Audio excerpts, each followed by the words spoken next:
Shalom, puji Tuhan.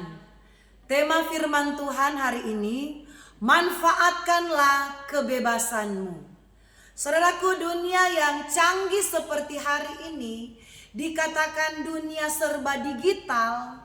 Ternyata saudaraku, di dunia yang serba digital saat ini, serba lengkap, serba canggih dengan kecanggihan teknologi yang ada, ternyata masih saja ada orang-orang di negara-negara yang lain, orang-orang yang ketika mereka percaya Kristus, ketika mereka beriman kepada Kristus, mereka itu mengalami penganiayaan.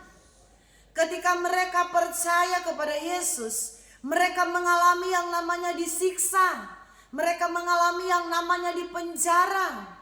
Ternyata saudaraku, di zaman yang modern seperti saat ini, saya berpikir sudah banyak kebebasan-kebebasan di mana-mana.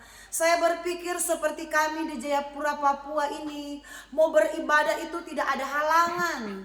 Mau pakai speaker yang keras, sound system yang besar, tidak ada yang protes.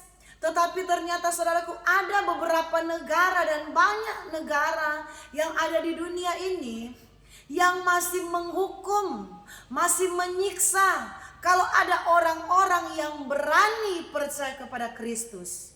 Saudaraku, saya baru-baru ini melihat di media sosial di Korea ada anak yang masih umur 2 tahun dipenjara seumur hidup. Mengapa anak kecil ini dipenjara seumur hidup? Masih 2 tahun. Ternyata alasannya karena anak kecil ini memegang atau membawa Alkitab. Karena keluarganya, orang tuanya sudah beriman kepada Kristus, sudah percaya kepada Tuhan. Yesus Kristus itu Tuhan. Dan ketika kedapatan mereka membawa Alkitab, anak kecil ini saudaraku dipenjara. Dan saya mendengar saudaraku, dan saya melihat di media sosial, ternyata di bagian timur tengah sana, sebut saja di negara Iran, orang-orang yang kedapatan percaya kepada Kristus, orang-orang yang kedapatan percaya kepada Tuhan Yesus, mereka itu akan dipenjara, akan disiksa. Sebab itu kalau mereka beribadah itu sembunyi-sembunyi di ruangan yang tertutup, tidak bebas untuk memuji Tuhan, tidak bebas untuk menyembah Tuhan. Saudaraku, mari kita akan melihat ayat Alkitab dulu di dalam kitab 2 Korintus pasal yang keempat, ayat yang ke-8. 2 Korintus 4 ayat 8. Dalam segala hal kami ditindas, namun tidak terjepit, kami habis akal, namun tidak putus asa. Ayat 9. Kami dianiaya, namun tidak ditinggalkan sendirian. Kami dihempaskan, namun tidak binasa. Saudaraku, ini Alkitab mencatat dalam kitab Korintus bahwa jemaat mula-mula dulu saudaraku, ribuan tahun yang lalu, mereka juga pernah mengalami yang namanya penganiayaan. Tetapi saya berkata itu memang ya bagi kita wajar saja. Karena di zaman yang dulu saudaraku, kekristenan memang diuji dengan penganiayaan. Kekristenan diuji dengan dipenjarakan, disiksa. Tetapi kita sudah berada di era yang sangat jauh berbeda. Sudah ada di dunia yang serba canggih, serba internet, serba modern, serba digital. Tetapi sampai hari ini tahun 2025 masih ada juga orang-orang Kristen yang tidak bebas untuk datang mencari Tuhan. Saudara dikasih oleh Tuhan, tema yang saya berikan tadi, manfaatkanlah kebebasanmu. Kita berada di Indonesia, kita berada, kami di Jayapura di Papua. Mungkin saudara ada di mana saudara tinggal saat ini. Tetapi kita jauh lebih bebas dari negara-negara yang saya katakan tadi. Kita jauh lebih, saudaraku, diberikan kesempatan yang besar oleh Tuhan untuk kita bebas beribadah, untuk kita bebas mencari Tuhan. Tetapi sayangnya saudaraku, justru ketika kita berada di Indonesia, yang saya boleh katakan lebih jauh bebas dari negara-negara yang lain dalam hal beribadah.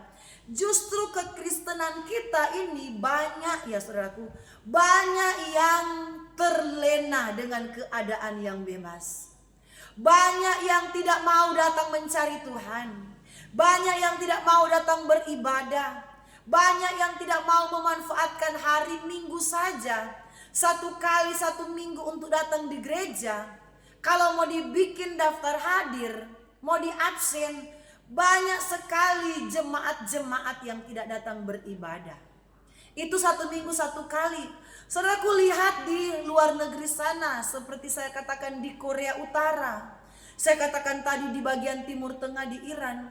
Mereka walaupun mereka dihambat, walaupun mereka dianiaya, walaupun mereka terjepit, mereka disiksa, tetapi justru mereka semakin bersemangat untuk mencari Tuhan. Justru mereka tidak padam, tidak membuat mereka mundur untuk tetap beriman kepada Yesus. Sebaliknya, kita yang diberikan kebebasan oleh Tuhan di bangsa dan negara ini, kita bersyukur. Tetapi banyak sekali di antara orang-orang Kristen, di antara kita semua yang tidak memanfaatkan kebebasan ini untuk kita menyenangkan Tuhan. Kita tidak memanfaatkan peluang yang besar ini yang Tuhan anugerahkan kepada kita. Negara yang memberikan kebebasan untuk beribadah. Banyak orang Kristen tidak mempergunakan kesempatan itu untuk setia kepada Tuhan, untuk mencari Tuhan, untuk bersungguh-sungguh dengan Tuhan. Manfaatkan saudaraku kesempatan di hari-hari ini untuk kita benar-benar giat di dalam mencari Tuhan. Hidup ini saudaraku tidak ada yang tahu. Bisa saja Tuhan luaskan bencana alam yang besar terjadi atas negeri kita. Dan jangan sampai nanti sudah ada bencana alam yang besar, gempa bumi yang besar, banjir bandang yang besar, tsunami terjadi, gunung meletus terjadi, baru orang-orang percaya mau bersemangat dalam mencari Tuhan. Jangan tunggu alam semesta ini berbicara. Tuhan pakai alam semesta ini untuk bersuara, baru kita mau dekat dengan Tuhan. Saudaraku, di hari-hari ini kita ini sungguh luar biasa.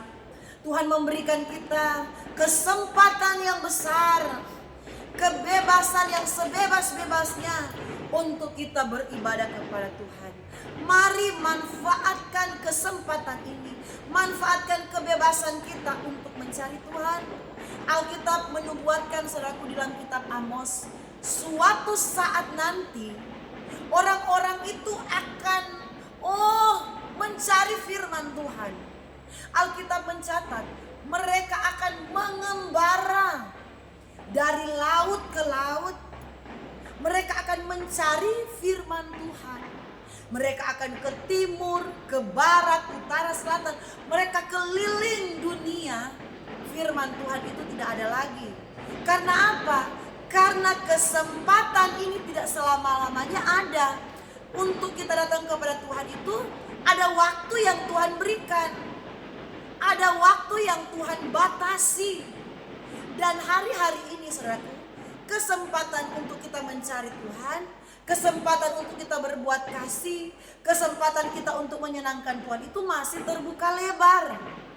Ada suatu saat nanti Tuhan meluaskan, tidak ada lagi firman Tuhan.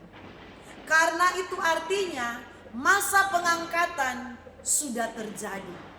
Gereja-gereja Tuhan yang hidup kudus, yang hidup benar, itu sudah diangkat oleh Tuhan, sudah disingkirkan oleh Tuhan. Itu artinya sudah ada masa pemerintahan antikris.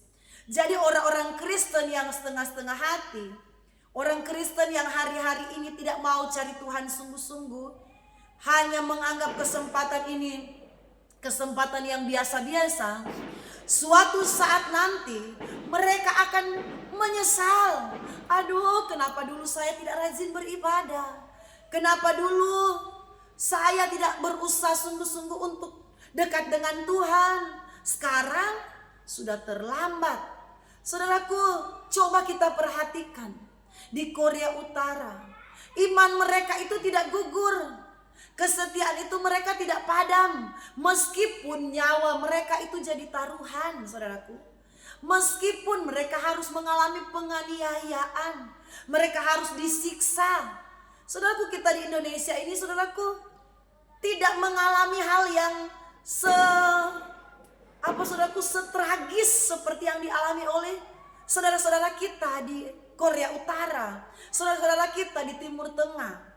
Kita diberikan Tuhan kesempatan, tetapi ingat, satu saat Tuhan akan tuntut pertanggungjawaban dari kita. Tuhan akan berkata, Tuhan sudah berikan kesempatan, saya sudah berikan kamu itu waktu yang banyak, saya sudah berikan kamu itu keamanan bagi negerimu, saya sudah berikan kesempatan yang selebar-lebarnya. Engkau beribadah itu tidak ada yang menghalangi. Mau cari Tuhan itu tidak dianiaya, tidak disiksa. Kenapa kamu tidak manfaatkan kesempatan itu? Sekarang sudah terlambat. Tuhan bisa saja akan berkata seperti itu. Kalau di hari-hari ini kita gereja-gereja Tuhan menganggap biasa. Saudaraku, di pelayanan kami pun sebagai hamba Tuhan, pendeta, merasa sedih ketika kami melihat ada jemaat yang tidak beribadah, sudah berbulan-bulan tidak beribadah. Ketika kami melihat ada jemaat sudah berminggu-minggu tidak beribadah. Padahal mereka sudah melihat sekarang ini terjadi peperangan yang menggemparkan dunia. Peperangan Iran dan Israel itu bukan sekedar perang biasa, tetapi itu penggenapan firman. Tetapi masih ada jemaat yang kami layani yang tidak mau cari Tuhan. Saya bilang, saudaraku, sedangkan mereka sudah melihat peperangan besar terjadi, masih saja tidak cari Tuhan. Jangan sampai penyesalan itu akan kita alami ketika masa pengangkatan itu terjadi. Ketika Tuhan luaskan saat antikris akan memerintah atas seluruh dunia ini, Tuhan sudah angkat gereja-gerejanya yang sungguh-sungguh. Tuhan sudah angkat gereja-gerejanya yang bertekun, gereja-gerejanya yang di hari-hari ini serius dengan Tuhan. Tuhan sudah angkat, Tuhan sudah singkirkan. Dan orang-orang Kristen yang setengah-setengah tertinggal. Orang-orang Kristen yang hari-hari ini cuek, saya pastikan akan tertinggal. Orang-orang Kristen yang hari-hari ini hanya sibuk dengan pekerjaannya, hanya sibuk dengan karirnya, hanya sibuk dengan masalahnya, hanya sibuk dengan kepentingannya. Saya bisa pastikan karena Alkitab mencatat orang-orang yang seperti itu akan tertinggal, akan mengalami, saudaraku, kesesakan yang besar. Alkitab berkata, masa antikristus adalah masa kesesakan yang besar akan terjadi atas seluruh dunia ini. Tetapi ada jaminan bagi orang-orang yang di hari-hari ini mau sungguh-sungguh dengan Tuhan, yang di hari-hari ini mau serius dengan Tuhan, yang di hari-hari ini tidak menyia-nyiakan kebebasan yang kita alami. Jangan sia-siakan kebebasan kita. Kebebasan untuk beribadah jangan sia-siakan. Manfaatkan dengan sebaik-baiknya. Kalau boleh hari Minggu tidak ada alpa, ibadah kolom, ibadah sektor, ibadah week, ibadah rayon, ibadah komsel, apapun ibadah itu, berusahalah untuk hadir. Di rumah ada jam-jam doa dengan Tuhan, ada jam-jam khusus untuk membaca firman. Ketika engkau diberkati, berbuatlah kebaikan, menaburlah, saudaraku. Berbuat hal-hal yang Tuhan inginkan untuk kita kerjakan. Saudaraku, hari-hari ini bukan lagi kita untuk santai, bukan lagi kekristenan kita untuk berdiam diri, tetapi kekristenan kita harus bangkit di hari-hari ini. Tuhan pasti akan memagari kita, Tuhan pasti akan melindungi kita di kesusahan besar yang akan terjadi atas seluruh dunia ini. Kalau kita mau bersungguh-sungguh dengan Tuhan di hari-hari ini, manfaatkanlah kebebasanmu. Jangan sia-siakan kebebasan yang Tuhan berikan. Jangan sia-siakan kesempatan dan anugerah yang besar yang Tuhan berikan atas bangsa dan negara kita, atas kota dan negeri di mana engkau berada. Tuhan Yesus memberkati.